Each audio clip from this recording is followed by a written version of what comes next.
শাসক নয়, ইরানের পরমাণু হুমকি নিষ্ক্রিয় করাই ছিল মূল লক্ষ্য, দাবি যুক্তরাষ্ট্রের। ইসরায়েলে ক্যাসেল বাস্টার মিসাইল ছুড়ল তেহরান, হরমুজ প্রণালী বন্ধের অনুমোদন।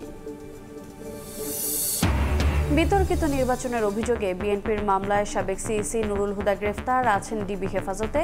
ভোটে অনিয়মের প্রতিকার চেয়ে ইসিতে চিঠি নেতাদের। আওয়ামী সরকারের 15 বছরে 3000-এর বেশি মানুষ গুম, কমিশনে জমা পড়েছে 1800 অভিযোগ, এখনো নিখোঁজ 350। প্রতিবেদনে জড়িত 17 কর্মকর্তার নাম। ডাকাত চাঁদাবাজের দৌড়াতে অতিষ্ঠ নৌপথের যাত্রীরা, লুটপাটে বাধা দিলে ঘটছে হত্যাকাণ্ড। অপরাধীদের আখড়া যেন টঙ্গীর তুরাগতীর, রহস্যময় কারণে নিশ্চুপ প্রশাসন।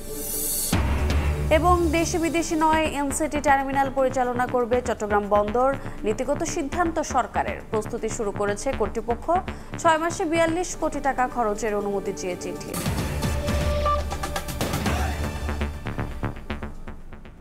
সকালের সময়ের সঙ্গে আছি আমি রোজা চৌধুরী।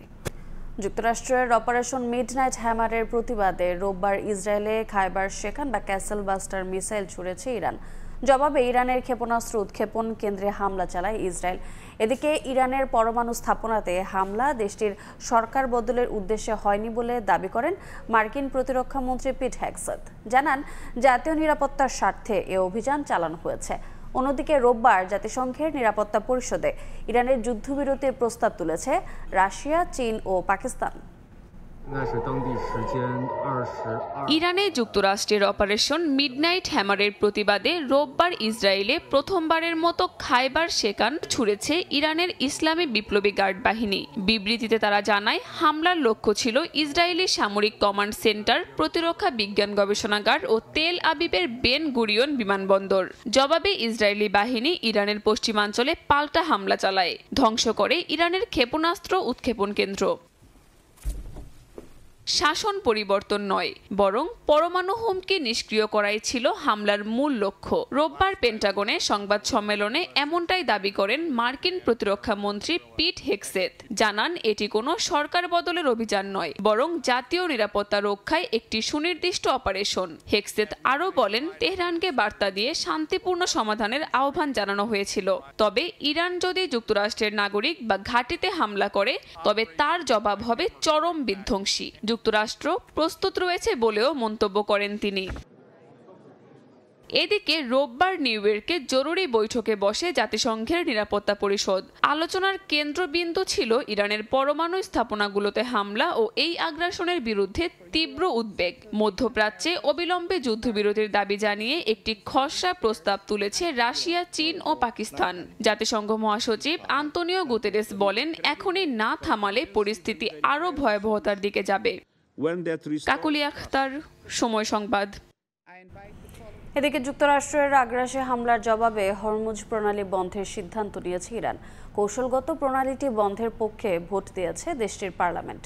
তবে চূড়ান্ত সিদ্ধান্ত নেবে দেশটির সর্বোচ্চ নিরাপত্তা পরিষদ। বাণিজ্য বিশ্লেষক বলছেন, এ সিদ্ধান্ত কার্যকর হলে প্রথম সপ্তাহেই জ্বালানি তেলের দাম 80% পর্যন্ত বাড়তে পারে, যার প্রভাব পড়বে বাংলাদেশের শিল্প কারখানা সহ সব খাতে। যুক্তরাষ্ট্রের আগ্রাসী হামলার জবাবে হরমুজ প্রণালী বন্ধের সিদ্ধান্ত নিয়েছে ইরান। এরই মধ্যে পারস্য উপসাগরের মুখে অবস্থিত কৌশলগত প্রণালীটির বন্ধের অনুমোদন দিয়েছে ইরানের পার্লামেন্ট। দেশটির জাতীয় নিরাপত্তা ও পররাষ্ট্র বিষয়ক কমিটির সদস্য ইসমাইল কাউসারি জানান, যুক্তরাষ্ট্রের হামলা ও আন্তর্জাতিক সম্প্রদায়ের নীরবতায় ক্ষুব্ধ হয়ে এই সিদ্ধান্ত নেওয়া হয়েছে। তবে চূড়ান্ত সিদ্ধান্ত নেবে দেশটির সর্বোচ্চ নিরাপত্তা পরিষদ। প্রণালী বন্ধ হলে বৈশ্বিক জ্বালানির বাজারে নৈরাজ্য দেখা দিতে পারে। বিশেষজ্ঞরা বলছেন, প্রথম সপ্তাহেই তেলের দাম 80% পর্যন্ত বেড়ে যেতে পারে। 34 কিলোমিটারের দীর্ঘ এই জলপথ চিন্তা বাড়াচ্ছে বাংলাদেশেরও। আরপিজিসিএল এর তথ্য বলছে, হরমুজ প্রণালী দিয়ে 2018 সাল থেকে এ পর্যন্ত 487 কার্গো এলএনজি আমদানি করেছে বাংলাদেশ। এর মধ্যে 267 কার্গো কাতার থেকে এবং ওমান থেকে এসেছে 122 কার্গো, অর্থাৎ চাহিদার 80% মেটাচ্ছে এই দুই দেশ। চলতি অর্থ বছরেও 56 কার্গো এলএনজির মধ্যে এপ্রিল পর্যন্ত এসেছে 46 কার্গো। হরমুজ প্রণালী বন্ধ হলে বাংলাদেশকে জ্বালানি সরবরাহ করতে পারবে না কাতার। বিপিসির তথ্য বলছে সংযুক্ত আরব আমিরাত ও সৌদি আরব থেকে বছরে প্রায় 14 লাখ টন অপরিশোধিত জ্বালানি তেল আমদানি হয়। হরমুজ প্রণালী এড়িয়ে লোহিত, এডেন ও আরব সাগর হয়ে বাংলাদেশকে তেল সরবরাহ করতে পারবে সৌদি আরব। তবে বিকল্প জলপথ না থাকায় সংযুক্ত আরব আমিরাতে আটকে যাবে চাহিদার অর্ধেক জ্বালানি। যারা আমরা সদা সর্বদা নির্ভরশীল এই মধ্যপ্রাচ্য থেকে জ্বালানি সরবরাহের উপরে, সেটা গ্যাস হোক কিংবা লিকুইড ফুয়েলই হোক, আমাদের জন্য একটা বড় বিপর্যয়ের সম্ভাবনা আছে। বিশ্বে প্রতিদিন ব্যবহৃত মোট তেলে প্রায় 20% পরিবহন করা হয় হরমুজ প্রণালী দিয়ে। গুরুত্বপূর্ণ এই জলপথ দিয়ে পরিবাহিত জ্বালানি তেলের প্রায় 70%-ই ভোক্তা দক্ষিণ এশিয়া। ফরহাদুর রহমান, সময় সংবাদ। ইরানের পারমাণবিক স্থাপনায় হামলায় উদ্বেগ জানিয়ে দ্রুত উত্তেজনা প্রশমনের আহ্বান জানিয়েছে ঢাকা। রোববার বিকেলে পররাষ্ট্র মন্ত্রণালয়ে ব্রিফিংয়ে এ কথা বলেন মুখপাত্র শাহ আসিফ রহমান।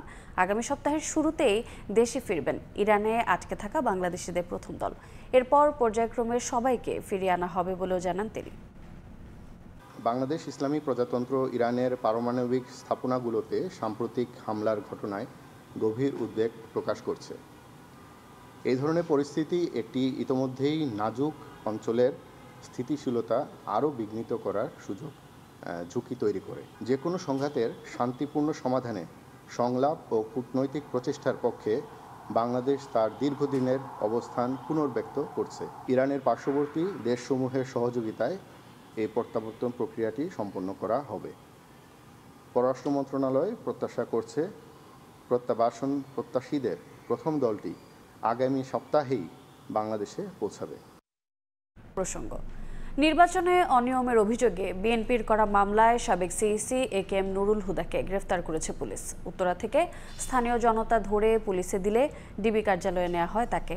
বিতর্কিত নির্বাচনের অভিযোগে শেখ হাসিনাকে প্রধান আসামি করে 3 সিইসি ও 19 কর্মকর্তা সহ অজ্ঞাতনামাদের বিরুদ্ধে মামলা করেছে বিএনপি। একই সঙ্গে ভোটে অনিয়মের প্রতিকার চেয়ে ইসিতে অভিযোগ করেছে দলটির নেতারা।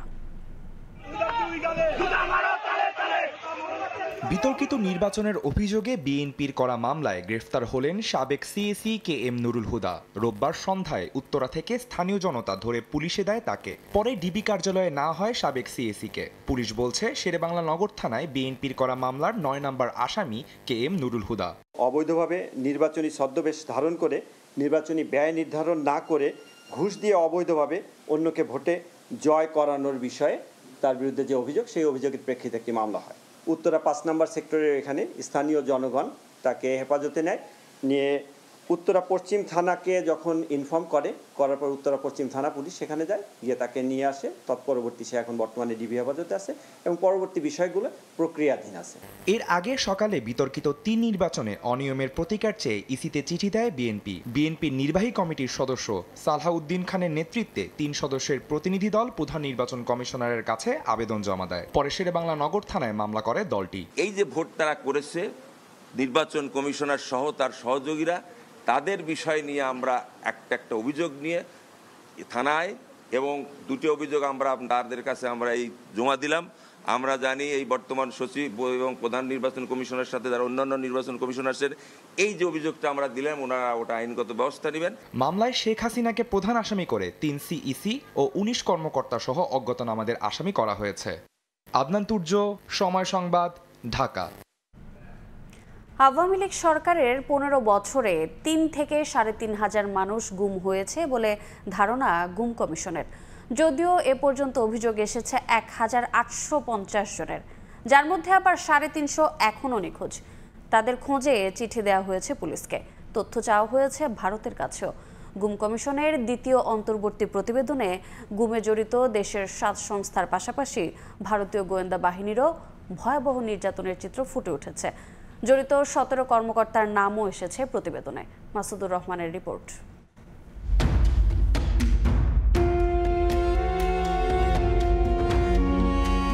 গুমের পদ্ধতি, নির্যাতন, আয়নাঘরে বন্দী, এরপর মিডিয়া ট্রায়ালের মাধ্যমে আসামি হিসেবে তুলে ধরার পুরো প্রক্রিয়া তুলে ধরা হয়েছে গুম সংক্রান্ত তদন্ত কমিশনের দ্বিতীয় অন্তর্বর্তী প্রতিবেদনে।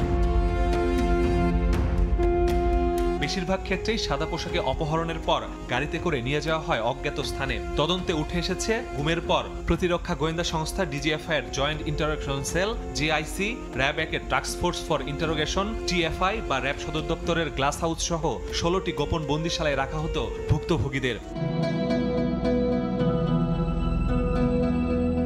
এসব বন্দিশালা থেকে ফিরে ভুক্তভোগীরা ভয়াবহ নির্যাতনের চিত্র তুলে ধরেছেন। নখ উপড়ে ফেলা, নখের ভেতর সুই ঢোকানো, ইলেকট্রনিক শক দেয়া, ঘূর্ণায়ন চেয়ারে নির্যাতন সহ নানা কৌশল। খেতে না দেওয়া ঠিকমতো, তারপরে হচ্ছে পচা জিনিস খেতে দেওয়া, রাতের পর রাত ঘুমোতে দেয় নাই। সো এই জিনিসগুলো অনেক ভিকটিমদের ক্ষেত্রে হয়েছে। কমিশনে এ পর্যন্ত দেশের 36 জেলার 1850 জন ভুক্তভোগী গুমের অভিযোগ করেছেন। তারা বন্দী থাকা অবস্থায় আরো 2 থেকে 3 জনের তথ্য দিয়েছেন। সেই হিসেবে গুমের সংখ্যা 3 থেকে 3500 হতে পারে বলে ধারণা তদন্তকারীদের। ভিকটিমদের পরিণতি কি হয়েছে, পর্যায়ক্রমে আমরা কতগুলো ফাইল যেটা আমরা পুলিশকে দিয়েছি, যে শুধু তদন্ত না, তাদের সন্ধানটা জানার ব্যাপারটাও তাদেরকে প্রায়োরিটাইজ করতে হবে। গুমের সঙ্গে police, RAB, DB, CTTC, DGFI, NSI ও বিজিবির সম্পৃক্ততা পেয়েছে কমিশন। তবে ডিজিএফআই ও র্যাব সবচেয়ে বেশি যৌথভাবে গুমের ঘটনা ঘটিয়েছে। এখানেই শেষ নয়, ভারতীয় বাহিনীর মাধ্যমে সে দেশে করা হয়েছে গুম। বাংলাদেশের প্রচলিত যতগুলো আইন প্রয়োগকারী সংস্থা বা তদন্তকারী সংস্থা বা আপনার হচ্ছে গোয়েন্দা সংস্থা আছে, প্রত্যেকটা বাহিনীর সদস্যরাই কিন্তু এইগুলোর সাথে জড়িত ছিল। প্রতিবেদনে গুমে অভিযুক্ত করা হয়েছে র্যাবের সাবেক 4 মহাপরিচালক, 7 অতিরিক্ত মহাপরিচালক, 6 গোয়েন্দা শাখার পরিচালককে। গুমের মতো ন্যাক্কারজনক অপরাধে জড়িতদের দৃষ্টান্তমূলক শাস্তির আহ্বান নিরাপত্তা বিশ্লেষকদের। যেটা সর্বোচ্চ শাস্তি সেটা দিতে হবে, সে সেনাবাহিনী হোক বা বাংলাদেশের নাগরিক হলে তো হলো, আর ভারতের নাগরিকদের ব্যাপারটা আমরা কূটনৈতিকভাবে দেখবো। এখানে কোনো কম্প্রোমাইজের কোনো স্কোপ নাই। সবচেয়ে বেশি গুমের ঘটনায় জড়িত থাকার অভিযোগে র্যাবকে বিলুপ্তি এবং অপব্যবহার হওয়ায় 2009 সালের সন্ত্রাস বিরোধী আইন সংশোধনের সুপারিশ গুম কমিশনের। মাসুদুর রহমান, সময় সংবাদ, ঢাকা। রামপুরা গ্রিড উপকেন্দ্রের ত্রুটি সমাধান হওয়ায় 2.5 ঘন্টা পর বিদ্যুৎ ফিরেছে রাজধানীতে। বিদ্যুৎ বিভ্রাটের কারণে গরমে চরম ভোগান্তিতে পড়েন রাজধানীবাসী। সড়কবাতি নিভে যাওয়ায় ব্যাহত হয় যান ও পথচারীদের চলাচল, দেখা দেয় নিরাপত্তা ঝুঁকি। রাতভর জেগে থাকা নগরীতে হঠাৎ ভুতুড়ে পরিবেশ, পুরো রাজধানী যেন অন্ধকারে ঢাকা। লোডশেডিংয়ে বিভিন্ন সময় কিছু এলাকা আলোহীন থাকলেও একসঙ্গে প্রায় পুরো ঢাকা শহরে বিদ্যুৎ না থাকা অপরিচিত ঘটনা। রোববার রাত 9:30টার দিকে রামপুরা গ্রিড উপকেন্দ্রে ত্রুটি দেখা দেয়ায় বিদ্যুৎহীন হয়ে পড়ে রাজধানীর গুলশান, বনানী, হাতিরঝিল, ফার্মগেট, কারওয়ান বাজার, রামপুরা মগবাজার, সেগুনবাগিচা, বক্সিবাজার সহ বিভিন্ন এলাকা। এতে গরমে চরম ভোগান্তিতে পড়েন নগরবাসী। সড়কবাতি নিভে যাওয়ায় ব্যাহত হয় যানবাহন ও পথচারীদের চলাচল, দেখা দেয় নিরাপত্তা ঝুঁকিও। 10টা কারেন্ট গেছে, এখন রাত বাজে কয়টা? 12টার উপরে বাজে মনে হয়, 12:30 বাজে এখনো কারেন্ট নাই। গরমে রাস্তা হাঁটতে আছি, আর কি করুম। একটা করে দিতেছে, বুঝছেন। ধানমন্ডি এগুলো ছিল না, একটু আগে দিছে, এখন এই জায়গা দিতেছে না। এই আতিঝিল গেছে, ওখানে দেয় নাই, আমগুলো নেই, কিন্তু এত সময় দেখি না থাকতে, আর হয় না এত সময়। এখন যে কিনলে কয় আল্লাহ জানে। প্রচণ্ড গরম পড়তে আসছে, এখন কি করব, উপায় নেই। বাসায় প্রচুর গরম, এই জন্য এই রাস্তার পাশে বসে রয়েছি। 2.5 ঘন্টা পর উপকেন্দ্রটির সমস্যা সমাধান করে কর্তৃপক্ষ। পরে আলো ফিরতে শুরু করে তিলোত্তমা শহরে।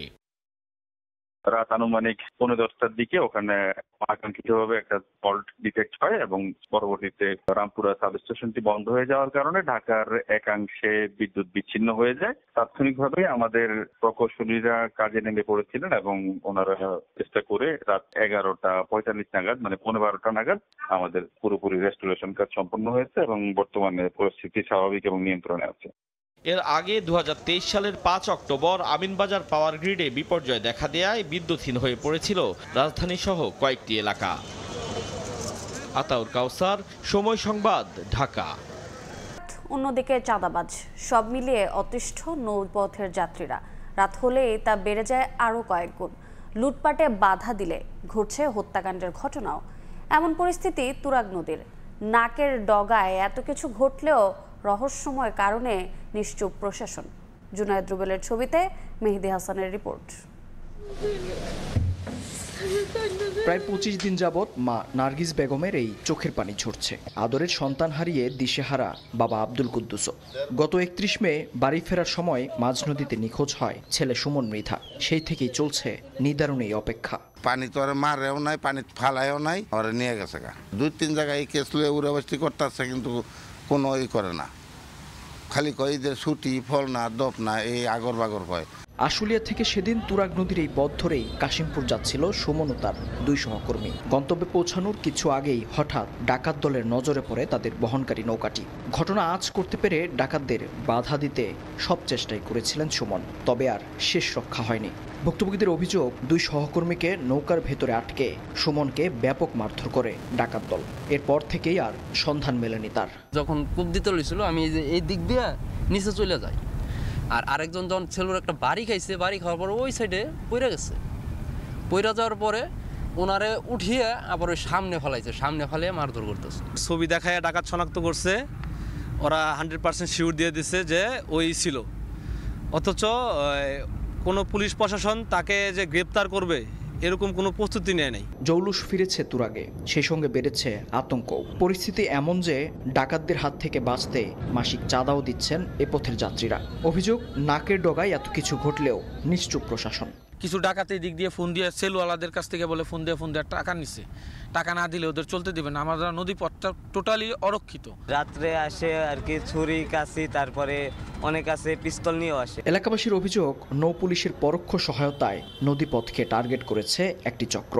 এসব বিষয়ে বারবার যোগাযোগ করার চেষ্টা করেও কোনো সদুত্তর মেলেনি। তবে মুঠোফোনে পুলিশ সুপারের সেই পুরনো কথা, চলছে তদন্ত। আমার তদন্ত যেহেতু চলছে, আমি তো সফল হতে পারি, ব্যর্থও হতে পারি, সময় দিতে হবে আমাকে। অন্ধকার নেমে এলেই তুরাগ নদীর এই পথ অনেকটা অরক্ষিত হয়ে যায়। ডাকাতির ঘটনা এ পথের যাত্রীদের কাছে এখন নিত্যদিনের ঘটনা। এমন বাস্তবতায় নৌ পুলিশের টহল জোরদারের পাশাপাশি নিখোঁজ সুমন মৃধার সন্ধান চায় এলাকাবাসী। মেহেদী হাসান, সময় সংবাদ, গাজীপুর। সকালের সময় আরও থাকছে। একীভূত হচ্ছে ইসলামী ঘরানার 5 ব্যাংক। সিদ্ধান্তে আপত্তি এক্সিম ব্যাংকের। একাই কার্যক্রম চালানোর দাবি, নিয়ম মেনে হচ্ছে কিনা খতিয়ে দেখার পরামর্শ অর্থনীতিবিদদের। দেশে করোনা আক্রান্ত হয়ে 24 ঘন্টায় 5 জনের মৃত্যু হয়েছে, যা চলতি বছর করোনায় একদিনের সর্বোচ্চ মৃত্যু। রোববার সন্ধ্যায় স্বাস্থ্য অধিদপ্তরের সংবাদ বিজ্ঞপ্তিতে জানানো হয়েছে, 24 ঘন্টায় মারা যাওয়া 5 জনের মধ্যে 3 জনই চট্টগ্রাম বিভাগের, বাকি 2 জন ঢাকা ও রাজশাহী বিভাগের। স্বাস্থ্য অধিদপ্তরের তথ্য অনুযায়ী গত 24 ঘন্টায় 621 জনের নমুনা পরীক্ষায় কোভিড শনাক্ত করা হয়েছে। সেই হিসাবে শনাক্তের হার 5.80%। একে তো বরিশাল বিভাগ জুড়ে ডেঙ্গুর মারাত্মক প্রকোপ, তার উপর বাড়ছে করোনা সংক্রমণ। তবে তেমন কোনো প্রস্তুতি নেই কর্তৃপক্ষের। শেরেবাংলা মেডিকেল কলেজ হাসপাতালের করোনা শনাক্তের RT-PCR ল্যাবের যন্ত্রাংশ অচল, নেই নমুনা সংগ্রহের কিট। চিঠি চালাচালি করেও মিলছে না সমাধান। বিস্তারিত অপূর্ব অপুর রিপোর্টে। 2020 সালের মে মাসে শের-ই-বাংলা মেডিকেল কলেজের মাইক্রোবায়োলজি বিভাগে করোনা শনাক্তের RT-PCR ল্যাব প্রতিষ্ঠা করা হয়। সেখানে 2টি মেশিনে প্রতিদিন গড়ে 96টি করে পরীক্ষা হতো, কিন্তু 2 বছর ধরে ব্যবহৃত না হওয়ায় 2টি যন্ত্রই অচল হয়ে পড়েছে। নেই করোনা পরীক্ষার কিট। ভোগান্তিতে পড়েছেন রোগীরা। জনবল প্রয়োজন, PCR মেশিন এবং বায়োসেপ্টিক ক্যাবিনেট দুইটাই সার্ভিসিং এবং ক্যালিব্রেশন প্রয়োজন, আর হলো আমাদের কিট নাই। যদি প্রমাণিত হয় যে মেশিন ঠিক আছে, আমাদেরকে অধিদপ্তর জানিয়েছে যে আমরা দ্রুতই কিট পেয়ে যাব। বরিশালে এরই মধ্যে 6 জন করোনা শনাক্ত হয়েছেন, তবে হাসপাতালে আলাদা করে আইসোলেশন ওয়ার্ড করা হয়নি এখনো। এদিকে ডেঙ্গুর হট জোন বরগুনাতে, রোগীর চাপে তিল ধরা ঠাঁই নেই জেনারেল হাসপাতালে। বিঘ্নিত হচ্ছে স্বাস্থ্যবিধি, ঝুঁকি বাড়ছে করোনা ভাইরাস সংক্রমণেরও। জেলায় একটি RT-PCR ল্যাব স্থাপনের জন্য স্বাস্থ্য মন্ত্রণালয়ে আবেদন করেছেন সিভিল সার্জন। বাইরে থেকে অনেক অতিথি আসতেছে, সেক্ষেত্রে করোনা ঝুঁকিটা অনেক ক্ষেত্রে বাড়তেছে এবং আমরা এটা নিয়ে শঙ্কিত। স্বাস্থ্য মন্ত্রণালয় থেকে যে নির্দেশনা দেওয়া হয়েছে স্বাস্থ্যবিধি মানার ক্ষেত্রে, সেটি কিন্তু বরগুনা সদর হাসপাতালে একদমই নেই। করোনা একটা ওয়ার্ড আমি অলরেডি প্রস্তুত করে রেখেছি, ওটাও 50 বেড। করোনা কিটও নিয়ে আসছি, ডেঙ্গু NS1 আরও 3000 কিট পেয়েছি আমরা যদি বরগুনাতে একটা ল্যাব স্থাপন করতে পারি তাহলে আমাদেরকে বরিশাল কিংবা ভোলা সেই সমস্ত জায়গাগুলোতে হয়তোবা আমাদেরকে যেতে হবে না। বিভাগ জুড়ে করোনা ও ডেঙ্গু পরিস্থিতি খারাপের দিকে যাচ্ছে জানিয়ে সামাল দিতে সব ধরনের প্রস্তুতি নেওয়া হয়েছে বলছে স্বাস্থ্য অধিদপ্তর।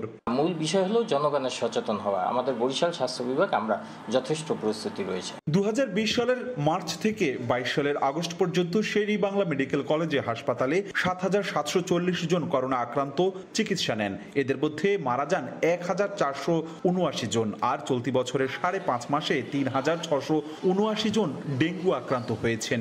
মারা গেছেন 8 জন। অপূর্ব অপু, সময় সংবাদ, বরিশাল। পুকুর কমে যাওয়ায় রান্নার কাজে ব্যবহারের জন্য বছর জুড়ে বৃষ্টির পানি মজুত করা হয় প্রতিটি বাড়িতেই। আর এই জমানো পানিতে বংশবিস্তার করছে এডিস মশা, যার কারণে বরগুনার প্রায় প্রতিটি বাড়িতেই ডেঙ্গু আক্রান্ত রোগী শনাক্ত হচ্ছে জানিয়েছে আইইডিসিআর। স্থানীয় প্রশাসন বলছে সঠিক নিয়মে বৃষ্টির পানি মজুদের বিষয়ে সচেতন করতে বাড়ি বাড়ি পাঠানো হচ্ছে স্বেচ্ছাসেবকদের। রুবেল হোসেনের ছবিতে সাইফুল মিরাজের রিপোর্ট। রান্নার রং ও স্বাদ ধরে রাখতে বরগুনায় দশকের পর দশক ধরে ব্যবহার করা হচ্ছে পুকুরের পানি, কিন্তু অপরিকল্পিতভাবে নগরায়ন ও নিয়ম নীতির তোয়াক্কা না করে জলাশয় ভরাট করায় সংকট দেখা দিয়েছে পানির এ উৎসের। এতে স্থানীয়রা আয়রনযুক্ত গভীর নলকূপের পানি ব্যবহার না করে রান্নার কাজে ব্যবহারের জন্য বছর জুড়ে ড্রামে করে সংরক্ষণ করেন বৃষ্টির পানি। আর এই বৃষ্টির পানি এখন কাল হয়ে দাঁড়িয়েছে বরগুনাবাসীর জন্য। বৃষ্টির পানিতে মূলত খাবারের টেস্ট ভালো আসে আর রংটাও পরিবর্তন হয় না। বৃষ্টির পানি সংরক্ষণেরও সচেতন হওয়ার বিকল্প আমাদের এই অঞ্চলের মানুষের নেই। তো এখন পুকুর নাই দেখে সবাই আসলে বৃষ্টির উপর নির্ভর করেই আসলে পানিটা জমিয়ে রাখে। ডেঙ্গু আক্রান্ত রোগীর সংখ্যা বৃদ্ধি পাওয়ার কারণ অনুসন্ধানে কাজ করছে আইইডিসিআর এর একটি প্রতিনিধি দল। দলের সদস্যরা বলছেন নোংরা পানিতে নয়, এডিস মশা বংশবিস্তার করে স্বচ্ছ পানিতে। অনুসন্ধানে জেলার প্রায় 95% বৃষ্টির পানি সংরক্ষণের ড্রামে এডিস মশার লার্ভা পেয়েছেন তারা। এজন্য সঠিক প্রক্রিয়া না মেনে বৃষ্টির পানি সংরক্ষণকেই দায়ী করছে আইইডিসিআর। মোটামুটি সবগুলো বাড়িতেই কোনো না কোনো পাত্রে, পানির পাত্রে আমরা এডিস মশার লার্ভা বা মশার অন্য কোনো স্তর আমরা এখানে দেখতে পেয়েছি। ডাবের খোসা জাতীয় যে জিনিসগুলো অথবা যেখানে পানি রিজার্ভ হতে পারে ছোট ছোট জায়গাগুলো, এগুলো একটু পরিষ্কার রাখলেও কিছুটা ডেঙ্গু কমে আসবে। সঠিক প্রক্রিয়া অবলম্বন করে বৃষ্টির পানি সংরক্ষণের জন্য স্থানীয়দের সতর্ক করা হচ্ছে বলে জানায় জেলা প্রশাসন। নির্দেশনা না মানলে আইনগত ব্যবস্থা নেওয়ার হুঁশিয়ারি জেলা প্রশাসকের। স্বেচ্ছাসেবকদেরকে আমরা পাঠাচ্ছি, তারা বাসা বাড়িতে যে কিভাবে পানি সংরক্ষণ করলে এই ডেঙ্গুর লাভরা থাকবে না সে বিষয়টি তাদেরকে বোঝানো হচ্ছে, এবং এর পরবর্তীতে ধারাবাহিকতায় আমরা ভ্রাম্যমাণ আদালত পরিচালনা করে আমাদের আইনগত ব্যবস্থার যে সুযোগগুলো আছে আমরা সেটা কাজে লাগাবো। বরগুনায় ডেঙ্গু আক্রান্তের সংখ্যা 2300 ছাড়িয়েছে, আর মৃত্যু হয়েছে 22 জনের। সাইফুল মিরাজ, সময় সংবাদ, বরগুনা। একীভূত হচ্ছে গ্লোবাল ইউনিয়ন সহ ইসলামী ঘরানার 5 ব্যাংক। বাংলাদেশ ব্যাংকের এমন সিদ্ধান্তে আপত্তি তুলে এক্সিম ব্যাংক বলছে একীভূত নয়, একাই ব্যাংকিং কার্যক্রম চালাতে চায় তারা। শুধু তাই নয়, কেন অতি দুর্বল ব্যাংকগুলোর সঙ্গে তাদের মেলানো হচ্ছে স্পষ্টভাবে সেই কারণও জানতে চায় প্রতিষ্ঠানটি। অর্থনীতিবিদরা বলছে ব্যাংকিং রেজুলেশন অর্ডিন্যান্স মেনে একীভূত করা হলে আপত্তি তোলার সুযোগ নেই কারো।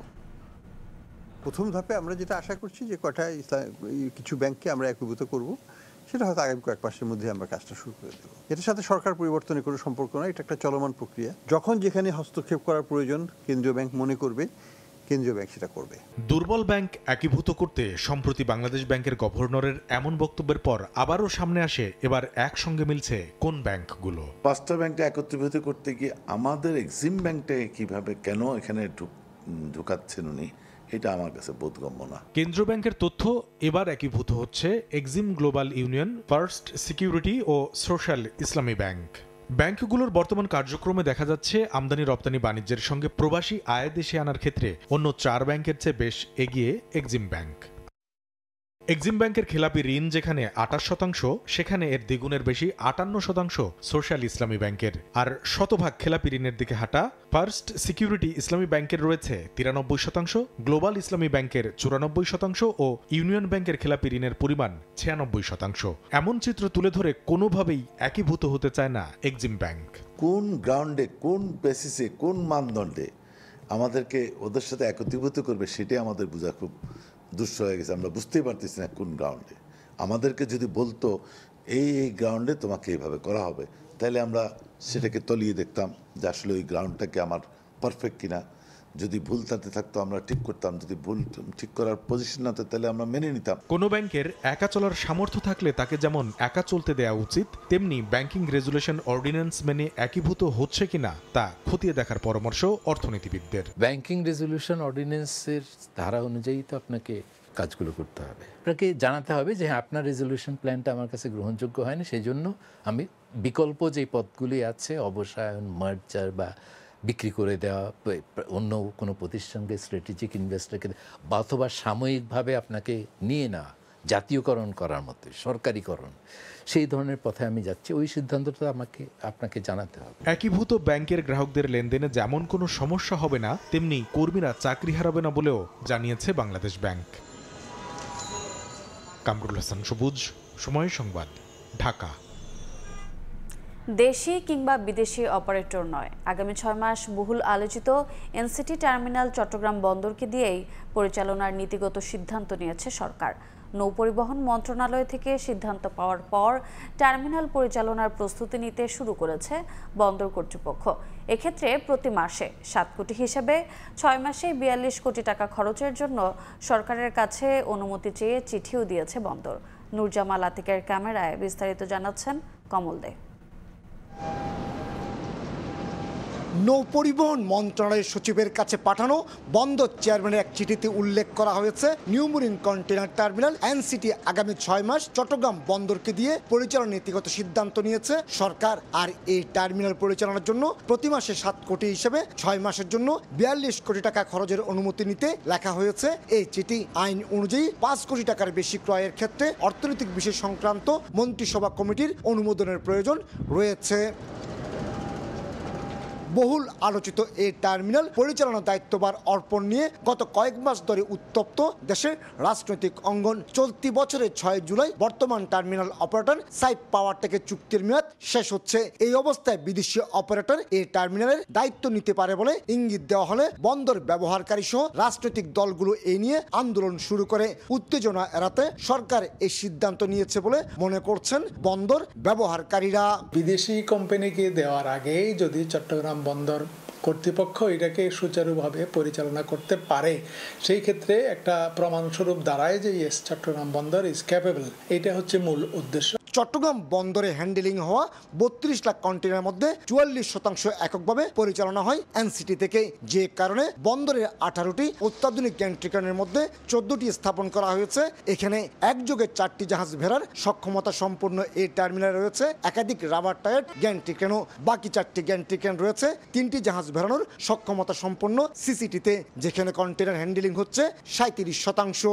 সিটিএমএসটা যদি প্রপারলি যদি মেইনটেইন করতে পারে, তাহলে আমি মনে করি এটা বন্দর ইজিভাবে আসলে এটাকে অপারেট করতে পারে।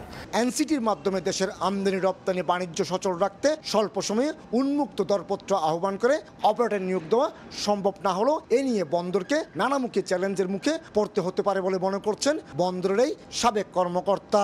ব্যবসায়িক পয়েন্ট অফ ভিউ থেকে আমরা কিন্তু চাবো যে যাতে আমাদের পণ্য সময় মতো হয়, এই নতুন পরীক্ষা নিরীক্ষার জন্য যাতে কোনোভাবে বাধাগ্রস্ত না হয়। 570 কোটি টাকা খরচ করে 1000 মিটার দৈর্ঘ্যের এই নিউ মেরিন কন্টেইনার টার্মিনালের নির্মাণ কাজ 2007 সালে শেষ হলো। নানামুখী জটিলতায় 3 বছর এখানে অপারেটর নিয়োগ দেওয়া যায়নি। পরবর্তীতে অপারেটর দায়িত্ব পায় সাইপ পাওয়ার টেক। অথচ বন্দরের প্রায় 2000 কোটি টাকা খরচ করে এই অত্যাধুনিক গ্যান্ট্রিক্রেন স্থাপন করা হয়েছিল। বন্দরের প্রাইম লোকেশনের পাশাপাশি অত্যাধুনিক যন্ত্রপাতি স্থাপন হওয়ায় দেশি বিদেশি বিনিয়োগকারীদের কাছে সবসময় লোভনীয় ছিল এনসিটি টার্মিনাল। তবে শেষ পর্যন্ত বন্দর নিজেরাই এই টার্মিনাল অপারেট করায় একদিকে যেমন বন্দরের সক্ষমতার পরীক্ষা হবে, অন্যদিকে আর্থিকভাবে লাভবান হওয়ার সুযোগ সৃষ্টি হচ্ছে। চট্টগ্রাম বন্দর থেকে কমল দে, সময় সংবাদ। ক্লাস চলাকালীন শ্রেণীকক্ষের মধ্যেই প্রাইভেট পড়ান অনেক শিক্ষক। প্রায় 90% শিক্ষার্থী অধিক টাকা খরচ করে কোচিং করতে বাধ্য হচ্ছেন। প্রতিবাদ করলে পরীক্ষায় ফেল করানো সহ নানাভাবে হয়রানি করার অভিযোগ উঠেছে। তবে তদন্ত করে ব্যবস্থা নেওয়ার কথা জানান উপজেলা নির্বাহী কর্মকর্তা। বিস্তারিত শিকদার জাবির হোসেনের রিপোর্টে। ঘড়ির কাঁটায় তখন সকাল 9:30। স্কুলের ক্লাসরুমে বেশ কিছু শিক্ষার্থীকে প্রাইভেট কোচিং করাচ্ছেন শিক্ষিকা, আর ক্লাসরুমে প্রবেশ করতে না পারায় বাহিরে দাঁড়িয়ে আছেন অন্য শিক্ষার্থীরা। দাঁড়িয়ে থাকা লাগে, ভিতরে ঢুকতে পারি না, তারা প্রাইভেট পড়ায়, এই জন্য প্রাইভেট না পড়াই আমাদের ক্লাসে শিক্ষা দেখ, আমরা এটাই চাই। এমন চিত্র দেখা গেছে গলাচিপা মডেল মাধ্যমিক বিদ্যালয়ে। শুধু একটি নয়, প্রায় প্রতিটি শ্রেণীকক্ষেই চলছে বাণিজ্যিক কোচিং। অভিযোগ রয়েছে প্রধান শিক্ষকের মদদে সরকারি বিদ্যুৎ, ফ্যান, বেঞ্চ সহ অন্যান্য উপকরণ ব্যবহার করে চলছে রমরমা কোচিং বাণিজ্য। তবে অভিযুক্ত শিক্ষিকা এটিকে অতিরিক্ত ক্লাস বলে দাবি করেন। দীর্ঘদিন স্কুল বন্ধ ছিল, তো আমার হেড স্যার মিটিংয়ে বলছে যে সিলেবাসটা কমপ্লিট করতে হবে, এই জন্য আজকে আমি একটা ক্লাস নিচ্ছি। এদিকে এক কক্ষে সাংবাদিক প্রবেশের খবর পেয়ে অন্য কক্ষগুলো থেকে তড়িঘড়ি করে বেরিয়ে পড়েন কোচিং বাণিজ্যের সঙ্গে যুক্ত শিক্ষকরা। একটু দৌড়ে একজনের মুখোমুখি হলে ক্যামেরার সামনে কথা বলতে অপারগতা প্রকাশ করেন ওই শিক্ষক। স্কুলে এসে আমি ছাত্র পড়াইনি। শিক্ষার্থীরা বলছেন সকাল বিকেল 2 বেলা শ্রেণীকক্ষের মধ্যেই প্রাইভেট পড়ান শিক্ষকরা। প্রতি বিষয়ের জন্য 1000 করে টাকা দিতে হয় শিক্ষার্থীকে। স্কুলের প্রধান শিক্ষক সরাসরি এই প্রাইভেট বাণিজ্যের সঙ্গে যুক্ত থাকায় প্রায় প্রতি ছাত্রছাত্রীকেই অতিরিক্ত টাকা দিয়ে কোচিং করতে হচ্ছে। কোচিং না পড়লে পরীক্ষায় রেজাল্ট খারাপ করানোরও অভিযোগ অভিভাবকদের। আলমগীর স্যার আছে, পরে রাখি মিস আছে, মুক্তা মিস আছে, এরা আর কি স্কুলে বিয়ে পড়ায়। সকাল 8টা থেকে 9টা পর্যন্ত হুমায়ুন স্যারের কাছে প্রাইভেট পড়ি। রুম নম্বর 108 নম্বর রুমে বসে পড়ি। মাসে যে আমরা 1000 টাকা দেই। বাচ্চা তো মাঝে মাঝে এসে বলে, আব্বু ওই স্যারের কাছে যদি না পড়ি তাহলে আমার মার দেবে না। ঘটনার অনুসন্ধানে গেলে সময় সংবাদের উপস্থিতি টের পেয়ে স্কুলের অফিস কক্ষ তালাবদ্ধ করে সটকে পড়েন প্রধান শিক্ষক। পরবর্তীতে উপজেলা প্রশাসনের সহযোগিতায় তার মুখোমুখি হলে সব অভিযোগ অস্বীকার করেন। আমাদের এখানে কোনো প্রাইভেট আমার হয় না, সম্পূর্ণ মিথ্যা কথা। সরকারি স্কুলের শিক্ষকদের প্রাইভেট কোচিং কিংবা লাভজনক ব্যবসার সঙ্গে যুক্ত থাকা অবৈধ। তদন্ত করে কেউ দোষী প্রমাণিত হলে ব্যবস্থা নেওয়া হবে বলছেন শিক্ষা কর্মকর্তা ও উপজেলা প্রশাসন। কোচিং সংক্রান্ত যে অভিযোগটা আমরা পেয়েছি, এটি আমরা খতিয়ে দেখব যে এখানে অনিয়ম কিছু হয়েছে কিনা। এই বিষয়গুলো আসলে নজরে এসেছে, আমরা তদন্ত করে পরবর্তী আইনানুগ ব্যবস্থা গ্রহণ করতে পারব। বিদ্যালয়টি 1932 সালে প্রতিষ্ঠিত হয়। বর্তমানে শিক্ষার্থীর সংখ্যা 962 জন। শিকদার জাবির হোসেন, সময় সংবাদ, পটুয়াখালী। প্রতি বছরই বাঁধ ভেঙে পায়রা নদীর ভাঙনের কবলে পড়েন পটুয়াখালীর দুমকি উপজেলার আঙ্গারিয়া ইউনিয়নের বাসিন্দারা। ফসলি জমি ও ভিটেমাটি হারিয়ে নিঃস্ব হয়ে পড়েন অনেকে। ত্রাণ নয়, স্থায়ী বাঁধ নির্মাণের দাবি জানান দুর্গত এলাকার বাসিন্দারা।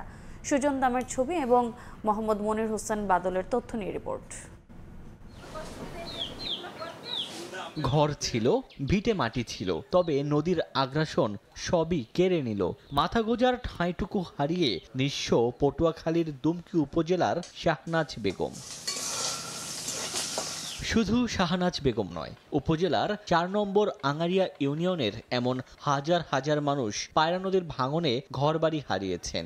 অরক্ষিত বেড়িবাঁধ ভেঙে গ্রামে ঢুকে পড়ে পানি, ভাঙতে থাকে পার, বিলীন হতে থাকে ফসলি জমি ও বসতবাড়ি। হুমকির মুখে থাকে মসজিদ ও শিক্ষা প্রতিষ্ঠান। প্রতি বছরই ভাঙন কবলিত মানুষদের দেয়া হয় ত্রাণ, তবে মানবিক সাহায্য নয়, টেকসই বাঁধ নির্মাণের দাবি দুর্গত এলাকার বাসিন্দাদের। ঘর বাড়ি যাইতে যাইতেই 60-65 বছর পর্যন্ত, 70 বছর পর্যন্ত সবই যাইতে আছে। আমার ওই জায়গায় স্কুল আছে, খেলার মাঠ আছে, সব নদীতে ভেঙে গেছে। প্রত্যেক বছর একটু একটু জিও ব্যাগ দেয়, তো কোনো কাজ হয় না। যেখানে পানি বেশি সেখানে জিও ব্যাগ ফেলায় না, ফেলায় যাই আবার অন্যদিকে। জিও ব্যাগগুলি দেয় ওই পর্যন্তই দেখি, কিন্তু ভাঙন রোধ হয় না। তবে ভাঙন রোধে স্থায়ী সমাধানের আশ্বাস পানি উন্নয়ন বোর্ডের।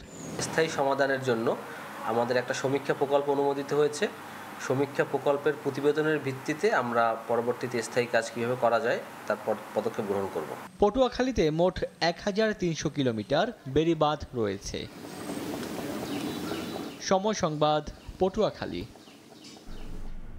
পরিবেশ ও জীববৈচিত্র্য রক্ষায় সুনামগঞ্জের টাঙ্গুয়ার হাওরের গোলাবাড়ি ওয়াচ টাওয়ার এলাকায় সব ধরনের নৌযান চলাচল নিষিদ্ধ করা হয়েছে।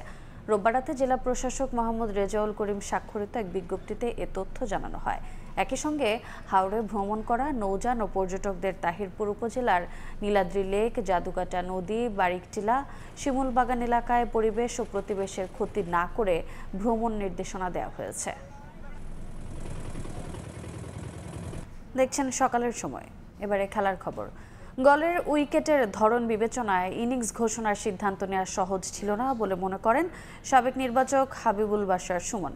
নাজমুল হোসেন শান্ত সিদ্ধান্তকে ইতিবাচকভাবে দেখছেন এই সাবেক অধিনায়ক। এছাড়া দ্বিতীয় টেস্টে মেহেদী মিরাজ ফিরলে 5 বোলার নিয়ে একাদশ সাজানোর পরামর্শ সুমনের।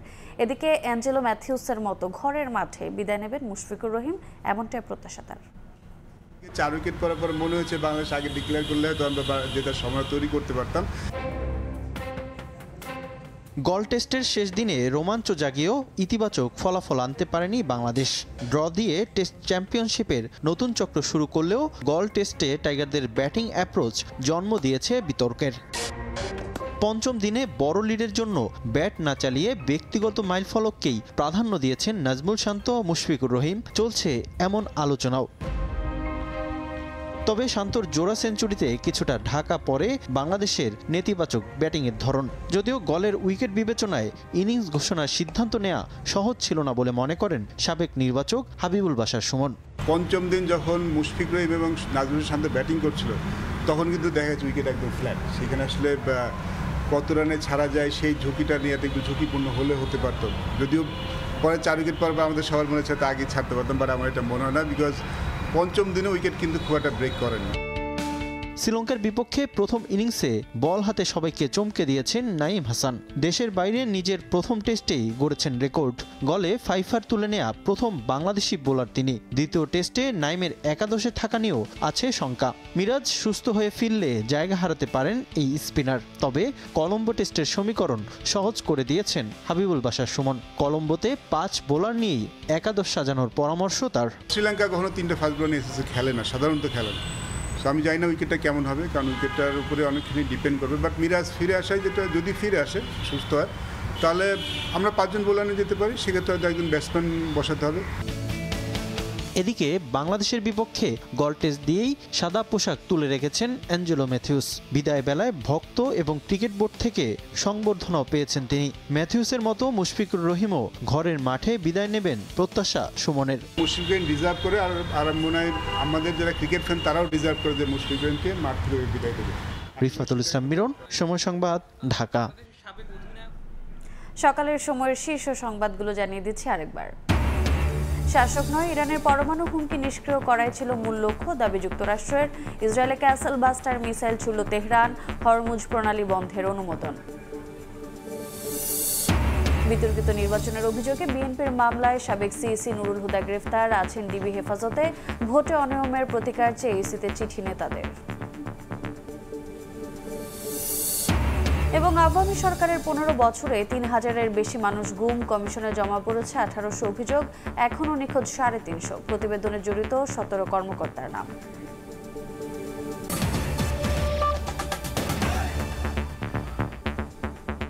এ ছিল সকালের সময়, সঙ্গে থাকুন সময়ের।